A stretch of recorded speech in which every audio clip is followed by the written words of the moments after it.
Thanks, Ephraim. An American student held in a North Korean prison is back on American soil.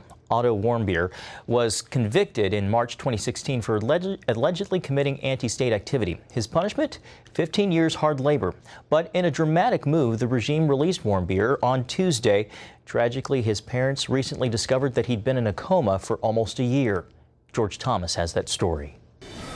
And it is meant for serious patients in serious situations like this one.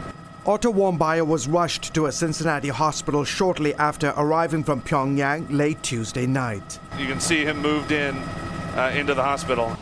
His nightmare started in March 2016 when North Korea says they caught the 22-year-old trying to steal a propaganda poster from the hotel he was staying at while on a tour of the reclusive nation. A security camera allegedly caught Warmbier in the act. He was arrested and weeks later brought to North Korea's Supreme Court, where he pleaded for mercy. Please, I have made the worst mistake of my life, but please, act to save me.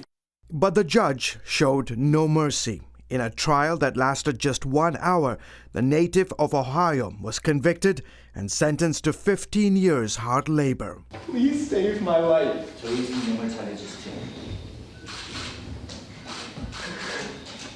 think of my family. Warmbier's parents hadn't heard from or seen him since he was sentenced and found out just last week that their son had been in a coma for almost a year.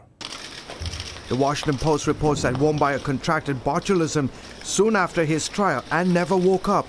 A senior American official tells the New York Times that Warmbier was repeatedly beaten while in North Korean custody. His parents released a statement saying, "We want the world to know how we and our son have been brutalized and terrorized by the pariah regime in North Korea." Secretary of State Rex Tillerson announced Warmbier's release on Tuesday during an appearance before the Senate Foreign Relations Committee. At the President's direction, the Department of State has secured the release of Otto Warmbier from North Korea. He is on his way en route home to be reunited with his family. In suburban Cincinnati, where Warmbier is from, the local community there prepared for his return by tying white and blue ribbons around his neighborhood. The family's been through so much agony and stress that they just want to surround them with love. And I think putting up the blue and white ribbons, because those are Wyoming colors, for the high school where he went, that kind of shows him support that we're here for the family. His release comes as 3 other U.S. citizens are still being held in North Korea.